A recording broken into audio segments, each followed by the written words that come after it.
அல்ஹம்துலில்லாஹி ரப்பில் ஆலமீன். அஸ்ஸலாமு அலைக்கும் வரஹ்மத்துல்லாஹி வபரகாத்துஹு. இன்னைக்கு வகுப்பு 8. இதுவரைக்கும் நம்ம பார்த்த விஷயங்கள் என்ன அப்படின்னா, குர்ஆனுக்குள்ள நுழைவதற்கான முன் தயாரிப்புகளான மனநிலை குறித்து இத்தனை நாள் நம்ம பேசணும். அதை உறுதி செய்யக்கூடிய இன்னொரு செய்தியாக ஒரு குர்ஆன் விஷயத்தை நம்ம இப்ப பார்ப்போம். குர்ஆன் முழுக்க நம்ம எண்ணற்ற வரலாறுகளை பார்க்கலாம்.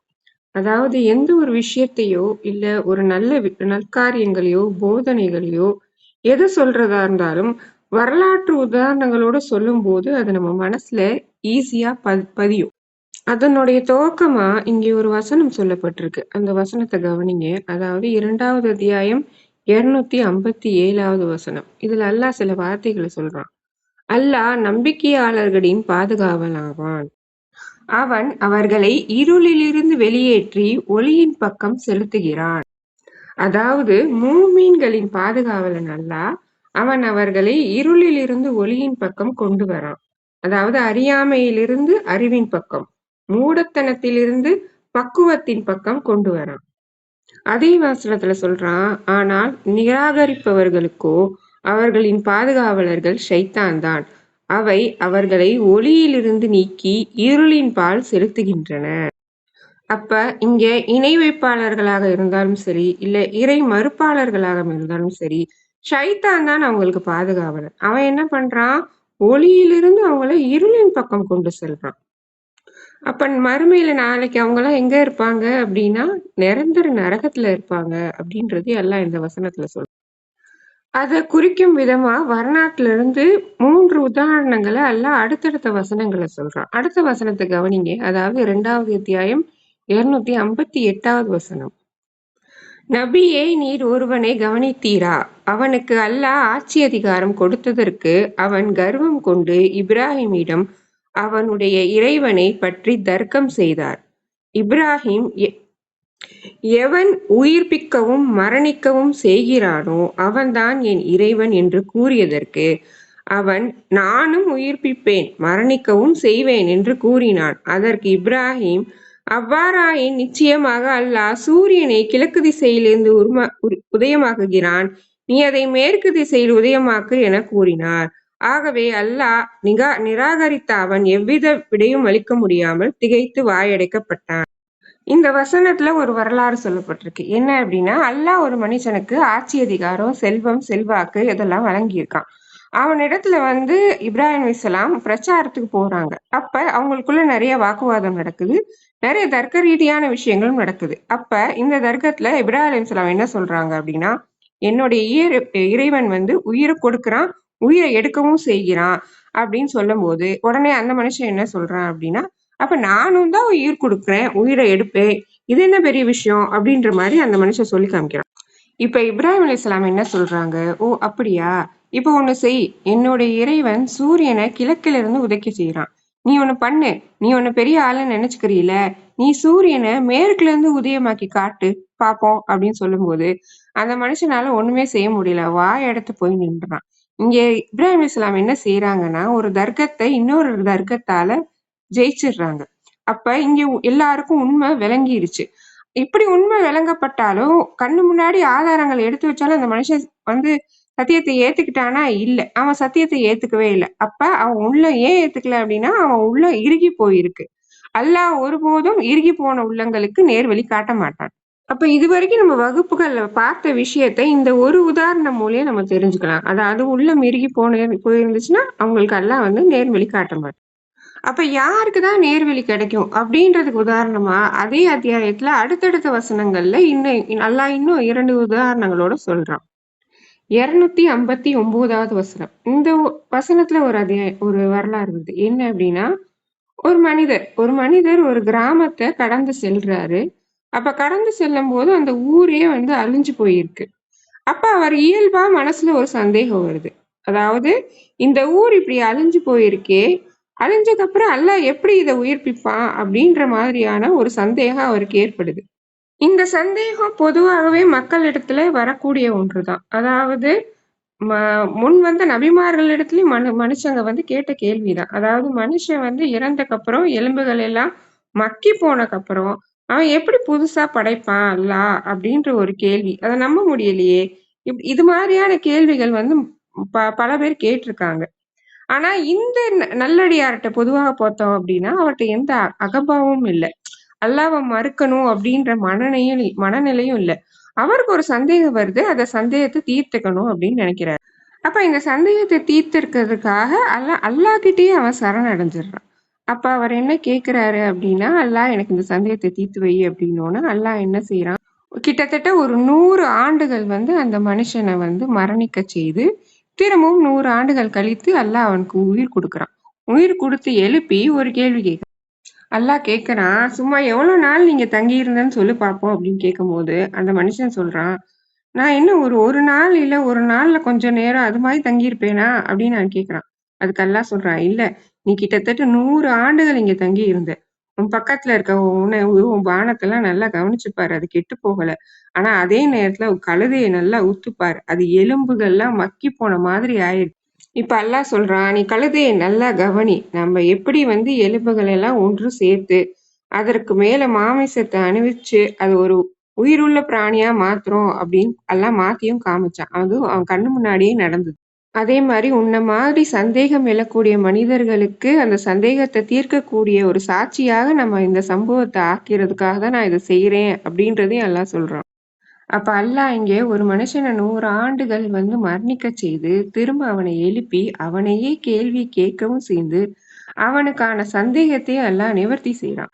இதெல்லாம் செஞ்சோன்னு அந்த மனுஷனுக்கும் எல்லாமே உண்மை புரிஞ்சிருது.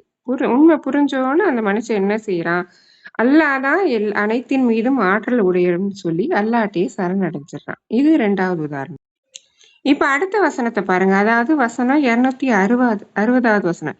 இங்க இப்ராஹிம் அலைஹிஸ்ஸலாமுக்கே ஒரு சந்தேகம் வருது, ஒரு கேள்வி வருது. இப்படி இப்ராஹிம் அலைஹிஸ்ஸலாம் விஷயத்தை பற்றி பார்த்தோம்னா அவருக்கு சந்தேகமோ நெருடலோ இல்லை. அவருக்கு எல்லாமே தெரியும். அவருக்கு அல்லாஹ் மேல நம்பிக்கையும் ஜாஸ்தி. அவர் அல்லாஹ் முழுசா நம்புறாரு. அவர் அல்லாஹ்வின் தூதர்னு சொல்லுவாங்க, அல்லாஹ்வுடைய நண்பர்னு சொல்லுவாங்க. வானம் பூமியின் அரசாட்சி எவ்வாறு நிகழ்கிறது என்பதை அவங்களுக்கு எடுத்துக்காட்டப்பட்ட ஒரு நபி அப்படின்னு குரான் சொல்லுது. இப்படி இருக்கும்போது அவங்களுக்கு ஒரு சந்தேகம் வருது. இந்த இடத்துல அவங்க எதுக்கு கேக்குறாங்கன்னா, அவங்க தன்னோட உள்ள விரிவடையணும் அப்படின்ற ஒரு சந்தேகத்தை தீக்கணும் அப்படின்றதுக்காக மட்டும்தான் கேள்வி கேட்கிறாங்க. அப்ப இப்ராஹிம் அலைஹிஸ்ஸலாம் அல்லாஹ்ட்ட என்ன கேக்குறாங்க, யா இறைவா, இறந்தவங்களை நீ எப்படி உயிர்ப்பிக்க போற அப்படின்றது எனக்கு காமி அப்படின்னு கேக்குறாங்க. இப்படி கேட்டோன்னா அல்லாஹ் என்ன கேக்குறான், என்ன இப்ராஹிமே நீ நம்பலையா அப்படின்னு கேக்குறாங்க. அப்படி இல்ல, என்ன உள்ளம் வந்து நிம்மதி பெறுவதற்காக அதுக்காக நான் கேக்குறேன் அப்படின்னு கேக்குறாங்க. அப்ப அல்லாஹ் இங்க ஒரு எக்ஸ்பெரிமெண்ட் செய்ய சொல்றான். அதாவது ஒரு 4 பறவைகளை எடுத்து அதை நீ கூப்பிட்டோன்னு உன்கிட்ட வர மாதிரி அதை பழகிக்கோ. பழக்கிட்டு அதை துண்டு துண்டா வெட்டி ஒவ்வொரு மலையிலோட அடியில ஒவ்வொரு பகுதியை வச்சுட்டு வந்துரு. பிறகு நீ அந்த பறவையை பேர் சொல்லி அழைச்ச அப்படின்னா அது உன்கிட்ட வந்துரும் பாரு அப்படின்னு சொல்றான். அதே மாதிரி இப்ராஹிம் அலைஹிஸ்ஸலாம் செய்யறாங்க. அதே மாதிரி நடக்குது. அப்ப அல்லாஹ் மிகைத்தவன், அவன் மிக்க நுண்ணறிவுடையவன் என்பதை அவங்க புரிஞ்சுக்கிறாங்க. அப்ப முன் சொல்லப்பட்ட இந்த 3 உதாரணங்கள்ல முதல் உதாரணமும் அடுத்த 2 உதாரணங்களும் நம்ம வித்தியாசப்படுத்தி பார்க்கணும். எப்படி அப்படின்னா இதுல கவனிக்க வேண்டிய விஷயம் என்னன்னா, நம்ம எவ்வளவுதான் வந்து படிச்சிருந்தாலும் பெரிய இருமாப்போட நின்னு கொண்டு நம்ம குரானை அணுகணும் அப்படின்னா அது தன்னுடைய பொக்கிஷத்தை தனக்கு திறந்து காட்டாது. அதே நேரத்துல நம்ம உள்ளத்தை இப்ராஹிம் அலைஹிஸ்ஸலாமுடைய உள்ளம் போல், அதே மாதிரி அங்க சொல்லப்பட்ட ஒரு நல்லடியார் உள்ள போல் நம்ம பக்குவப்படுத்தி வச்சுக்கிட்டோம் அப்படின்னா அல்லாஹ் குரான் மூலியம் நம்மள நேர்வழிப்படுத்துவான். அப்ப உள்ளகத்தை பக்குவப்படுத்துறது தான் இங்க முதன்மையான. அப்ப குரான் வந்து எண்ணற்ற பண்புகளை நமக்கு கத்துத்தருது. அந்த பண்புகள் எல்லாம் வெறும் மனநிலை கிடையாது. அதை அடையாளம் காணணும் அப்படின்னா அது செயல்களோடு சேர்ந்தது. அப்ப நம்ம செயல்களை சரி செய்வதன் வழியாக நம்ம மனசையும் நம்மளால சரி செய்ய முடியும். இப்ப அடுத்த விஷயமான நம்ம குரானுக்குள்ள நுழையிறது. இப்ப குரானை பத்தி நம்ம சிந்திச்சு பார்த்தோம் அப்படின்னா குரான் வந்து பல கட்டங்கள்ல பல்வேறு காலகட்டங்கள்ல அதோடைய வசனங்கள் வெவ்வேறு சம்பவங்கள்ல இறக்கப்பட்ட ஒன்று. இப்ப அல்பக்கரா சூரா எடுத்துக்கிட்டோம் அப்படின்னா அதுவே கிட்டத்தட்ட 9-10 வருடங்கள் இறங்குனது. அதோட வசனங்கள்லாம் ஒவ்வொரு காலகட்டத்துல முன்பின்னு இறங்குச்சு. சில வசனங்கள் நபிசுல்லாசனோட கடைசி காலத்துல வரைக்கும் கூட இறங்குச்சு. அதுக்கு இடையில பல மத்த அத்தியாயங்களும் இறங்குச்சு. இப்ப இது எல்லாத்தையும் சேர்த்து ஒரு மர்ச் பண்ணி ஒரு தொகுப்பாதான் இந்த 2வது அத்தியாயம் இருக்கு. இப்ப நம்ம குர்ஆனுக்குள்ள நுழையறதுக்கு முன்னாடி ஃபர்ஸ்ட் எதுக்குள்ள நுழையிறோம் அப்படின்னா அல்ஹாக் ஃபாத்திகா சூராவோட ஸ்டார்ட் பண்றோம். அதுக்கப்புறம் தான் அல்பக்கராவுக்குள்ள போறோம். இப்ப இப்ப ஸ்டெப் பை ஸ்டெப்பா குர்ஆனுக்குள்ள எப்படி நுழையிறது, அதை எப்படி அணுகிறது அப்படின்றத நம்ம கத்துக்க போறோம். இப்ப நம்ம ஃபாத்திகா சூராவை பார்க்கலாம். அதாவது குர்ஆனுக்குள்ள நுழையிறதுக்கு முன்னாடி நம்ம மனசை பக்குவப்படுத்துறோம். ஷைத்தான்ட்ட இருந்து அல்லாஹ் கிட்ட பாதுகாப்பு கேட்கிறோம். அதுக்கப்புறம் இது யாருடைய வசனம், இது அல்லாஹ்வுடைய வசனம் அப்படின்றத உணர்றோம். இப்ப ஃபாத்திகா சூரா அப்படின்றது குர்ஆனுடைய தோற்றுவாய். இதற்கு நுழையும் போது நம்ம என்ன தெரிஞ்சுக்கணும் அப்படின்னா அல்லாஹ்வை புகழ்றோம். புகழ்ந்து அல்லாஹ் கிட்ட பிரார்த்தனை செய்யறோம். என்ன செய்யறோம்? அதாவது நீ யாருக்கு நேர்வழி காட்டினியோ அவர்கள் போல எனக்கும் நேர்வழி காட்டு அப்படின்னு சொல்லி அல்லாஹ் கேட்கிறோம். அந்த நேர்வழி நீ யாருக்கு அருள் புரிஞ்சாயோ அவர்களுடைய வழியாக இருக்கணும். உன் கோபத்துக்கோ இல்ல நிராகரிப்புக்கோ ஆளானவங்களோ இல்ல வழிகெட்டவர்கள் ஆளானவர்கள் அவங்க வழியாக அது இருக்கக்கூடாது அப்படின்னு சொல்லி கேட்கிறோம். இப்ப இப்படி கேட்டோன்னு எல்லாமே நடந்துருமானா இல்ல.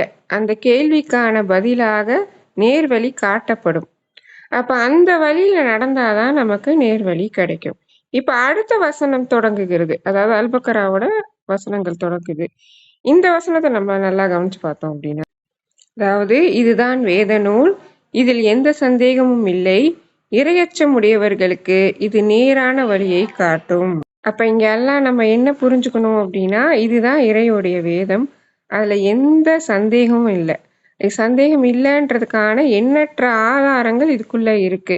இத நியாயமான மனசோட அதாவது திறந்த உள்ளத்தோட முன்முடிவு இல்லாம யார் இதை வாசிக்கிறாங்களோ அவரவருடைய அறிவுக்கு ஏற்ப ஒவ்வொரு காலத்திலும் அவருடைய அறிவு, சிந்தனை, துறை ஆகியவற்றிற்கு ஏற்ப அவங்க அதை புரிஞ்சுக்குவாங்க. அதாவது ஒரு ஆடு மாடு மேய்க்கிறவருக்கு அவருடைய அறிவுக்கேற்ப, அதே போது ஒரு விவசாயம் செய்பவருக்கு, ஒரு வியாபாரி செய்வருக்கு, இல்ல ஒரு அணு விஞ்ஞானியா இருந்தாலும் சரி, அவங்கவுங்கள அறிவு நிலைவுக்கு ஏற்ப பதில் கிடைக்கும். இத நமக்கு இன்னொருத்தர் புரிய வைக்க முடியாது. நேரடியாக வாசித்தாலே அவர் தன்னை இத உணர்ந்துக்க முடியும். இததான் நான் தெளிவாக அறிவிக்கிறேன்னு சொல்லி அல்லாஹ் சொல்றான். இப்படி சொல்லியும் மக்கள் 100% இதை ஏத்துக்கிறாங்களா? ஆனா அப்படி இல்லை. பலர் வாதம் செய்யறாங்க, தர்க்கம் செய்யறாங்க. என்ன காரணம்? பதில் அடுத்த வசனத்துல இருக்கு. அப்ப ஹுதல்லில் முத்தகீன், அதாவது யாருக்கு இரையச்சம் இருக்கோ அவர்களுக்கு தான் இது நேர்வழி காட்டும். அப்ப இங்க முத்தகீன்கள் யாரு அப்படின்றத நம்ம தெரிஞ்சு அப்ப இதற்கான விளக்கத்தையும் ஆதாரங்களையும் குர்ஆன் படிப்படியாக பல இடங்கள்ல சொல்லுது. சில இடங்கள் அதாவது அல்லாஹ் யூதர்களை பத்தி பேசும்போது அவர்கள் எப்படி அப்படின்னா நபி ஸல்லல்லாஹு அலைஹி வஸல்லம் அவர்களை தங்கள் பிள்ளைகள் எப்படி அடையாளம் கொள்வார்களோ அது போல அவங்க அடையாளம் கண்டுக்குவாங்க. ஒரு தந்தையும் தாயும் தம் பிள்ளைகளை எப்படி அடையாளம் காண்பதில் எந்த சந்தேகமும் படமாட்டார்களோ அது மாதிரி குர்ஆன் வசனம் இறைவேதம் தான் அல்லாஹ்விட்ட வந்ததுதான் நபி ஸல்லல்லாஹு அலைஹி வஸல்லம் தான் இறை தூதர் அப்படின்றத புரிஞ்சுக்கிறதுல அவங்க எந்த சந்தேகமும் படமாட்டாங்க. அப்படி இருந்தும் அந்த மக்கள் ஏன் ஏத்துக்கல அப்படின்னா முத்தகீன்களால மட்டும்தான் அதை ஏற்றுக்கொள்ள முடியும் அப்படின்னு சொல்றது அல்லாஹ் சொல்லுது. அவ முத்தகீன்கள் யார் அப்படின்றதுக்கு அடுத்த வசனம் பதில் சொல்லுது. அதாவது அவர்கள் மறைவானவற்றை உண்டு என்று நம்பிக்கை கொள்வார்கள், தொழுகையை நிலைநிறுத்துவார்கள், தவறாது கடைபிடிப்பார்கள், நாம் அவர்களுக்கு வழங்கிய பொருள், செல்வம் போன்றவற்றில் இருந்து தானமாக செலவு செய்வார்கள். அப்ப முத்தகீன்கள் அப்படின்றதுக்கு பல உதாரணங்கள் குர்ஆன்ல சொல்லுது. அதாவது மனுஷன் கிட்ட அகம்பாவம், பெருமை, கர்வம் இதெல்லாம் கண்டிப்பா இருக்கக்கூடாது. இல்லாம ஒரு உண்மையை தேடணும் அப்படின்ற மனநிலை அவனுக்கு வேணும். அவங்கதான் முத்தகீன். அதை மறுக்கிறவங்க, அதை ஏத்துக்கல்லாதவங்க, என்ன சொன்னாலும் புரியாதவங்க, அவங்களெல்லாம் எந்த லிஸ்ட்லயுமே சேர்த்துக்க முடியாது. சோ சிந்திப்பவர்களுக்கு மட்டும்தான் இது குர்ஆன் நேர்வழி காட்டும். அப்ப முத்தகீன் என்றால் என்ன அப்படின்னு நம்ம பார்த்தோம் அப்படின்னா அதை வெறும் இரையச்சமுடையோர் அப்படின்னு நம்ம மொழிபெயர்க்கிறோம். ஆனால் இதுக்கு ஒரு பெரிய விரிந்த பொருள் உண்டு. அதாவது இத்தகா என்ற அரபு சொல் இருந்து வருது. அதே மாதிரி இதோடைய வேர் சொல் வகா. வகா என்றால் என்ன அப்படின்னா காத்து கொண்டான், அதாவது தற்காத்து கொண்டான், தீமையிலிருந்து தன்னை பாதுகாத்து கொண்டான், இந்த அர்த்தம்லாம் அந்த சொல்லுக்கு. அப்ப முத்தகீன் என்பவன் தன்னை தீமையிலிருந்து காத்து கொள்வான், தன்னை பாவங்களிலிருந்து காத்து கொள்வான், அதே மாதிரி தண்டனைகளிலிருந்து காத்து கொள்வான். அப்ப இதற்கு பயம் மட்டும் நமக்கு போதாது. அதோட சேர்ந்து அல்லாஹ் மீது அன்பு வேணும். அல்லாஹ்வை சார்ந்து இருக்கும் தவக்குல் வேணும். அல்லாஹ்வை திருப்தியோட அடையிற மனநிலை வேணும். அல்லாஹ்வின் மீது முழு நம்பிக்கை வேணும். அப்போ ஒரு இறையச்சவாதிக்கு அல்லாஹ் மேல அல்லாஹ் யார் அப்படின்ற விழிப்புணர்வு எந்த வடிவத்துல இருந்தாலும் அவன் தன்னை காத்துக்குவான். அப்ப குர்ஆன்லயும் ஹதீஸ்லயும் மொத்தமா நம்ம இணைத்து பார்த்தோம் அப்படின்னா, முத்தகீன் என்பவன் அவனுடைய குணநலங்கள் எப்படி இருக்கும் அப்படின்னா, அவன் உண்மையை மறுக்காதவனா இருக்கும். எங்கு உண்மை இருந்தாலும் அதை ஏற்றுக்கொள்ளக்கூடிய மனநிலை உண்டு. அதே இது தப்பு செய்யக்கூடாது அப்படின்ற அடிப்படை மனித உணர்வு கொண்டவனாக அவன் இருப்பான். பொதுவாக ஒரு மனுஷன் நான் இந்த தவறான வழியில போயிடக்கூடாது, உண்மையை கண்டுபிடிக்க வேணும் அப்படின்ற மனசு இருந்தாலே அவன் முதல் நிலை முத்தகீன். அவனுக்கு குர்ஆன் வழிகாட்டும். ஆனா எந்த உண்மை வந்தாலும் அதை ஏற்றுக்க மாட்டேன் அப்படின்னு சொல்றவருக்கு எந்த பயனும் இல்லை. பொதுவா சில மனிதர்கள் இருப்பாங்களா, அதாவது பொய் பேசக்கூடாது, வாக்குறுதி மீறக்கூடாது, அதே மாதிரி நமக்கு மேல உச்சபட்ச ஒரு சக்தி இருக்கு, இந்த உணர்வுலாம் இயற்கையா மனிதர்கள்ல உள்ளத்துல வரும். இது ஏற்கனவே இருக்கும். குர்ஆனும் அப்ப குர்ஆன் புதிதா எதையும் சொல்லல அப்படின்ற மாதிரியான விஷயங்கள் யார் இயல்பு நிலை சிதையாம இருக்கிறாங்களோ அவர்களுக்கு உண்மை வந்தவுடன் அவங்க ஏத்துக்குவாங்க. ஆனா இந்த பொய்யான தர்க்கங்கள், தவறான கோட்பாடுகள், கடவுள் இல்ல அப்படின்னு சொல்ற வாதங்கள், இது மாதிரியான விஷயங்கள் இயல்பா அது இயல்பான மனநிலையை அது சிதைச்சிரும். இது மாதிரியான எண்ணங்கள் கொண்டவங்களுக்கு நேர்வழி காட்டாது.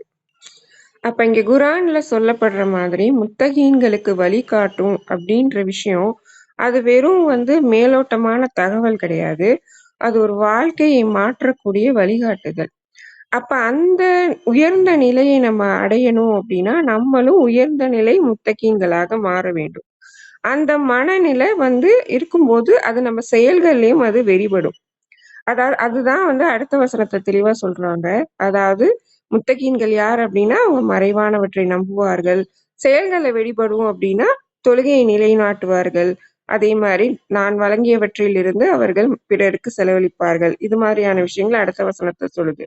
அப்ப இங்க ஈமானும் தக்வா அப்படின்னு சொல்ற இறையச்சமும் ஒன்னோடு ஒண்ணு பிணைக்கப்பட்டுள்ளது.